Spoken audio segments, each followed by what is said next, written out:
Padre Pio once said it would be easier for the earth to exist without the sun than without the Holy Mass. That is a theological statement from a man who spent 50 years with the wounds of Christ bleeding from his hands, his feet, and his side. A man who experienced the passion of Jesus, the agony, the scourging, the crowning of thorns, the crucifixion physically during every single Mass he celebrated. A man who heard confessions for up to 16 hours a day and could read the souls of people that he had never met. When Padre Pio tells you something about the Eucharist, you stop what you're doing and you listen. So today I want to talk about what he said and what the church teaches about what actually happens to your soul the moment you receive Holy Communion. And I want to warn you right now, this is going to change how you go to Mass. So Padre Pio's Masses were unlike anything that most Catholics today have experienced. They lasted hours, not just 45 minutes, not an hour and 15 minutes, but hours, because he could not rush. He would weep at the altar. He would pause and appear to enter ecstasy, particularly at the consecration, the moment when the bread and wine become the body and blood of Christ. So people came to attend his Mass the way that you would go on a pilgrimage. Crowds gathered in the dark before dawn to even get a spot in his Mass. And he wrote in his own letters about what he experienced during Mass. And what he describes was the passion of Jesus relived, the agony in the garden, the scourging, the crowning of thorns, the crucifixion. Every Mass, he said, he suffered from beginning to end, more intensely after the consecration. He said, I also speak the 7 words that Jesus stated on the cross. He also said at times during the Mass that he was consumed by the fire of divine love and his face seemed to burn. He also said, if we only knew how God regards the sacrifice, we would risk our lives to be present at a single Mass. And then the last thing that I want to highlight that he said is something that I think most of us have never really sat with. Every Holy Mass, heard with devotion, produces in our souls marvelous effects, abundant spiritual and material graces, which we ourselves don't know.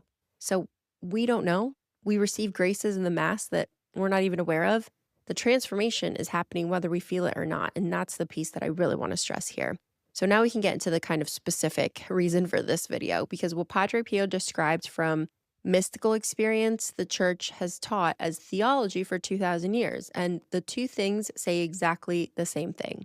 When you receive Holy Communion worthily, meaning that you're in a state of grace, you've gone to confession if you need to, and you have fasted for at least 1 hour, something happens in your soul that is categorically different from anything else in your life. Jesus Christ enters you, body, blood, soul, and divinity. It's not symbolically, not as a representation, not as a memory.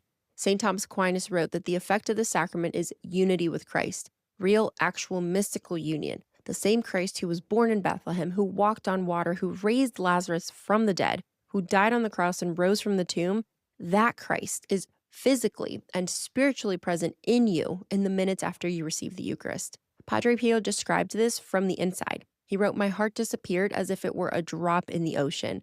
The heart of Jesus and my own, if you will pardon my expression, fused. There were no longer 2 hearts beating, but only one.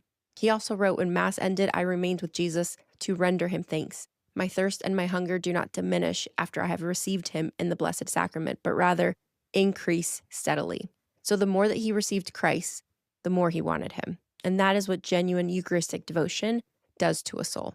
The church teaches, and Padre Pio confirms from lived experience, that the Eucharist does 5 specific things to the soul that nothing else can replicate. First, it unites you with Christ. You become one with Jesus in a very real and supernatural way. That union is the whole point of the sacrament, and it's available to every Catholic at every Mass. Second, it increases sanctifying grace. If you are in a state of grace when you receive, that grace deepens, and the soul becomes more capable of virtue, more oriented toward God, more resistant to what pulls it away. So this isn't automatic or magical, but it requires your participation, your openness, and your preparation. But the grace is real, and it's given.